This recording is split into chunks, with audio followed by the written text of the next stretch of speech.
when we speak of the former civil aviation minister, Praful Patel, because the senior leader himself, he served as India's civil aviation minister right from May 2004 to January 2011. But Manish, we are looking at a point where they are still finding answers to this tragedy. It's been exactly a week.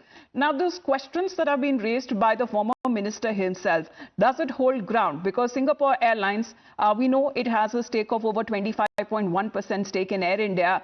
This is a joint venture that started when it comes to with the airline itself back in 2022.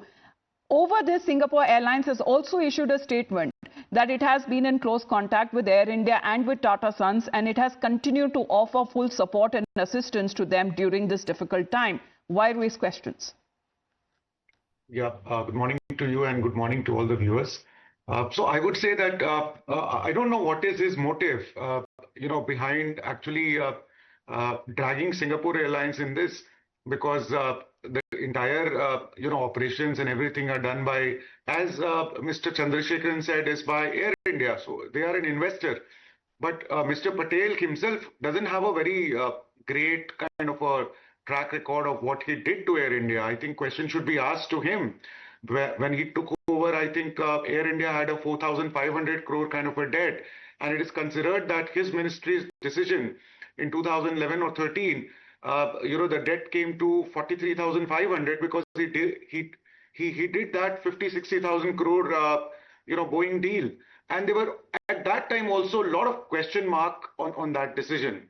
Right. There were several controversial decisions that were taken by his ministry, and it is alleged that it was done to really benefit Jet Airways at that time, where it is Bombay-Delhi route or a lot of lucrative offers given on Middle East routes. So I think, and CAG report comes out very heavily on, the decisions that were taken under his ministry. So a lot of questions should be asked to him. So it's very strange that he is asking these kind of questions. In fact, we should ask these kind of questions to him.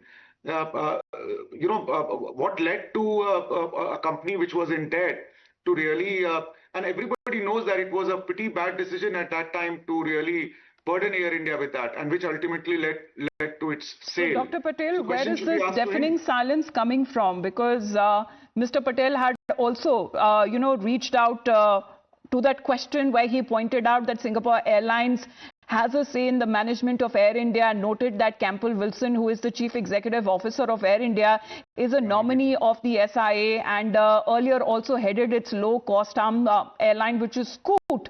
But this is something, all of those questions and queries that have also been answered by Mr. N. Chandrasekaran, where he says that, Praful Patel has been saying that, let's not forget, they have a say in the management and a code-share agreement with Air India. What does it have to do with the tragedy, sir? See, Praful Patel is a part of the government, and when a government itself is asking questions to the government, then government must be able to answer those questions. Always an opposition asks question, then there is a question. But over here, when it comes to Singapore Airlines, definitely Campbell Wilson is the nominee of Singapore Airlines, and if you are into an agreement, then the responsibility lies with everyone, because the maintenance of the aircraft is very much essential, and the crew decisions that will be taken during the flight, that whether this should be on the fleet or not, has to be taken by the management. Over here, it's a mere, we can say, negligence, because the Chandrasekaran sir in his interview also said that the fleet were bought in 2013. I don't understand why he was claiming that thing in that interview, because if you are not able to maintain the ship, then it's your problem, I think. And regarding the deal, if it is happened, then it was a pure decision of Tata Sons to take over the debt Air India. Secondly, I would just like to add one point. If a father bought a car and a son is driving it without carrying out a maintenance, and one day it fails, then the father must not be blamed for it. Similarly, what was blamed for 2013. I think that remains for the part of the investigation, Dr. Patel, as far as we are still yet to overcome, as far as this crash that has now happened and over 270 lives that has been abruptly lost. But to that very question that you have been raising, let's put out what the answer has been given by Mr. N. Chandrasekaran himself. Because the Air India CEO, MD Campbell Wilson, told Navika Kumar earlier this month that some of the aircraft were sent to Turkey for maintenance activities. Given the sensitivities following Operation Sindoor, Navika Kumar also questioned Tata Sons chairman on the Turkish link, whether the Dreamliners were sent to Turkey for maintenance, and here's what he said. I want to ask you, the Turkish technique maintaining Air India fleets, that has been raised as an issue that could probably be the cause in this case. How would you respond to that speculation? In none of the 787 Dreamliner aircraft, we have 33 of them. None of them are maintained by Technic. Predominantly, most of them are maintained in India by AIESL or SIA Engineering. That is the engineering company, AIESL, and SIA Engineering Company in Singapore. So these are the guys who are maintaining these aircrafts. They have nothing to do with any Turkish company. Manish, is the part owner paying only lip service as what the former civil aviation minister has been saying? No, I'm sure, on the backhand, obviously, Singapore Airlines and Air India must be collaborating on this and trying to find out the reason. But if you hear the interview of Mr. Chandrasekharan, he says very clearly that black box is the one which is really going to give answers to it. So it's very, very, it's not really nice to, extrapolate from what exactly could have happened. It's a very unfortunate incident.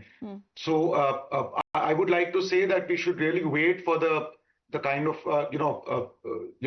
kind of results which comes from investigation, and I think that is the wise thing to do. But at the same time, I think blaming a particular company for something, such an unfortunate thing has happened, also tells you that he's trying to deflect attention, maybe from from his own wrongdoing that has happened. CAG report is there, and there were so many reports that has come that what kind of things that happened during in 2011-12 during this Boeing deal. So it might be just an attention to deflect. That's it. That's how I look at it. All right. Dr. Patel, what's your take on this? Because this is being marked as the first crash of Boeing 787 Dreamliner, and it was the deadliest plane crash that has happened in years. See, definitely the incident was very tragic, and definitely the total investigation has to be made so that in future nothing such like incident happen. And especially when it comes to Air India has to take a due care of all its fleets by proper maintaining it, because the whatever outcomes or whatever speculations or whatever theories that are coming out is purely lack of maintenance. Even the recent report of the parliament has said that the DGCA has not much staff, and almost 50% of them are vacant to maintain and all these things. So that has again pointing a finger to the government about the manpower that are being needed to maintain all the fleets. So I would just like to say that it's purely a government call that needs to take strong action, even though Air India is right now operated by Tata Sons. Well, the questions and concerns that you've been raising, Dr. Patel, all of that has been now taken up in this very exclusive interview that we have of Mr. N. Chandrasekharan. But thank you very much for joining us here, Manish and Dr. Patel, as far as when we continue to delve more into those questions that still remain unanswered on exactly a week that has now passed on this unfortunate incident, this tragedy that has now taken place, claiming lives of over 270 people. With that, we head into a short break.